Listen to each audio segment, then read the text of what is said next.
जाय छियो ससुरा जानो बाय बाय बाय नहीं करी है हमरा खातिर हाय हाय हाय। लाड़ेराम तोरा खातिर हाय हाय करत हवे जात रे तो जो तोरी बहन के पड़ाका कहो मतलब कहां जात तो जो न तू रे लाड़ेराम के चिंता बावे ना कें कहती है के जातनी ससुरा हम हाय हाय लड़वा ना बाय बाय भाग तोरी बहन के पड़ाका कहो। जिया के पड़तो तोरा अब हमरा बिन। अरे हम जी लेब रे हम अकेले जी लेब तोरी बहन के पड़ाका पेलो तोर का कहत रे के मतलब जिए के पड़ी तोरा बिन हम लड़वा ना जिए के पड़ी अपना हाथ जय जगन्नाथ जानत रे नु अपन हाथ जिंदाबाद बानू आई मीन अपन हाथ जब जिंदाबाद बानू तो हिला हिला का काम कर लेम बाकी तोरे बहन चो तोरा खातिर हम रोवम ना ठीक बा। So hi guys I am Raj and you are watching crazy number 1। तो भाई लोग आज हम बात करें अपनी बंशीधर साराबा आई मीन बंशीधर लाड़बा अरे करी बहन तो बंशीधर चौधरी के बारे में। आई होप के तुम लोग के वीडियो जरूर सुनते देखबो नु तो देखला के बाद बहुत मजा वाला भाई लोग तो बिना कोनो लाड़बा ला सुन के ना स्टार्ट करन आज के बकचोदी। तोरा ससुरा में जाके जानो कि न बहुमा कान हम ओइ जा चले वो बेला बेली के दुकान। वाह भाई वाह वाह वाह का खतरनाक गाना गले बा ना सरबा ऑस्कर अवार्ड पावेला ये गाना गले बा बंशीधर साराबा आई मीन बंशीधर चौधरी जौन भैया वाला नु का खतरनाक गाना गले बड़ा मतलब देखो लो ना एक बार तोरा ससुरा में जाकर हम किनबो मकान उज के बैठेबो पेला पेली के दुकान अरे तोरी बहन के बेल काटो हम लोग के बात बतावा ऐसा का गाना गावे में तोन के शर्म ना आवेला रे ना इस तरह जगह गाना गावत नु देखला के बाद देखा लगा तनु को बिस्कोपड़ा का पाहु ना सरबा और गाना केन गइले बे सारे तोरा ससुरा में जाकर हम किनबो मकान उज के बैठेबो पेला पेली के दुकान अरे तारे कर मोय तोरा ससुरा में जाके जानो कि न बहुमा कान हम ओइ जा चले वो बेला बेली के दुकान। ना भाई लोग कसम से कहते नु ऐसा का गाना सुनला के बाद नु हमारे दिल से कहीं आवाज निकलता नु मन तो ऐसा का करता नु का 15 गो झाट नोच के सरवा का गिफ्ट दे दी बंशीधर भैया जी के।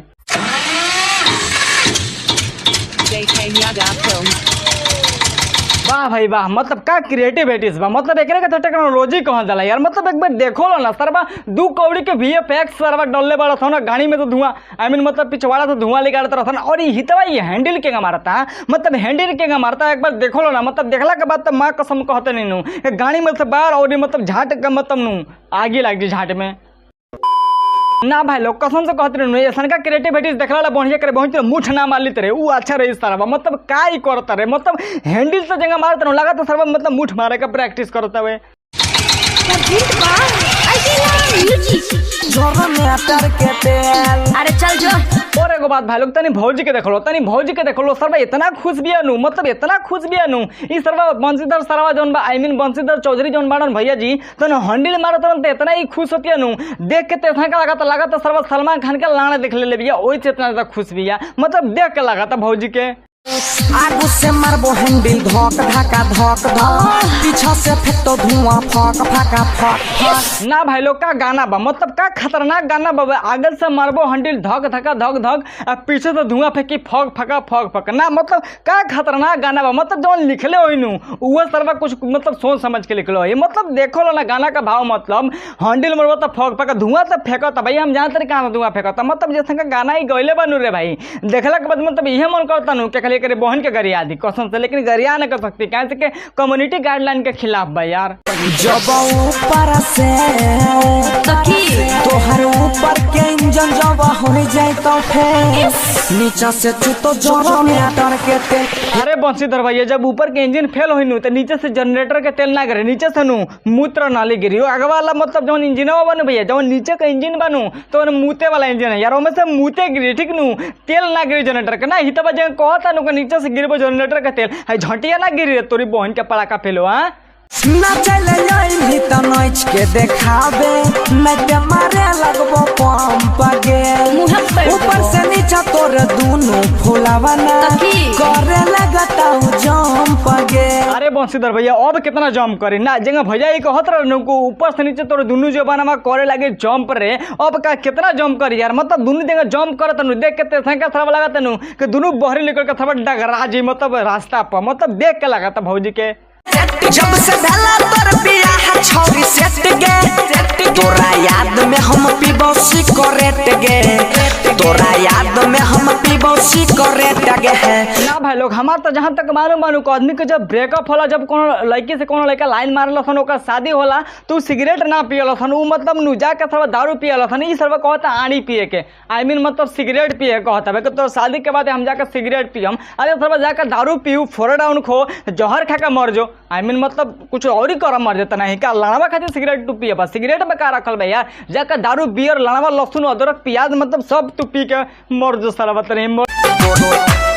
ये बंशीधर भैया एगो हमरा का तू बात बतावा ना का मतलब सिगरेट के बाद तू छोड़ा यार तू सिगरेट पियो जाए लड़वा लहसुन तू कुछ भी पिया यार आई डोंट केयर बट तू हमरा के एगो बात बतावा कि यार जवन चुलवा में तू लगेले बड़ा मतलब लड़का का हगल हला लड़का सब छेड़ देले बबे ऊ लगेले बड़ा ना मतलब देख के सनका लागत नु के छोट लड़का कोनो सब हगते हगते छेड़ देले बबे उहे चुलवा में अपन मतलब बार में लगा लेले बड़न ओही से तरह सनका लौकता मतलब देख के लगाता भैया जी के हेयर स्टाइल भतरा से हमर मन ना भरे भतरा से हमर मन ना भरे दीवारा करे तह दर्द करे दीवारा करे तह दर्द करे भातरा से हमर मन ना भरे देवरा करे तो दर्द करे अरे सारा एकरा के देख के तो सनका लागत नु कि दोन भौजी जी बड़ी ओकरा से ज्यादा दर्द एको रहता ओकरा से बेसी दर्द इस तरह कहता मतलब जगह मुंह करत नु देख के तो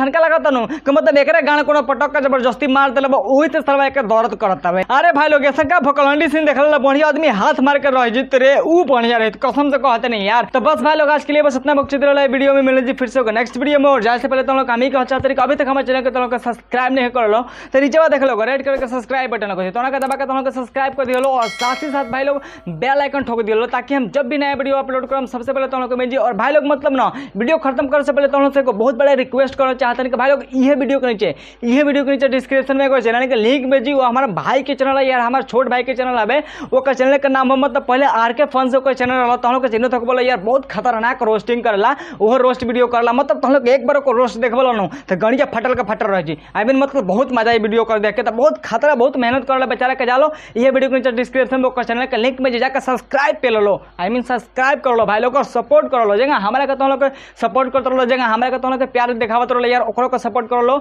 और बहुत अच्छा खासा रोस्टिंग करला यार हमरो अच्छा रोस्टिंग करला तो भाई लोग जाकर सब्सक्राइब ठोको तो भाई लोग बहुत दिन से ही भैया बड़न जौन संतोष कुमार नाम से इनकर आईडी बा बहुत दिन से हमारे वीडियो में कमेंट करते रहन लेकिन इनका नाम ना ले सकत रही कुछ हमारे प्रॉब्लम रहा तो भाई तह नाम हम ले बनी इनका नाम हवे चैनल आईडी बा इनका संतोष कुमार नाम से बट इनका नाम हवे मंटू कुमार सोनी रामनगर बाजार मधेपुरा तो भैया जी तह नाम ले बनी आई होप के तह नाम सुनकर बहुत अच्छा लागल और जौन अगला कमेंट कर बड़ा इनका नाम हवे राहुल कुमार बिहारी और भैया ये लिखले बड़ा बहुत बड़का कमेंट के तहार वीडियो में हम 500 से ज़्यादा कमेंट कर दिले बनी बट इनकर हम नाम ना ले सकनी तो भैया जी तार फाइनली हम आज नाम ले बनी आई होप के तार सुन के बहुत अच्छा लागल तो बस भाई लोग आज के लिए बस इतने बख्शो दे रहा तब तक के लिए बाय।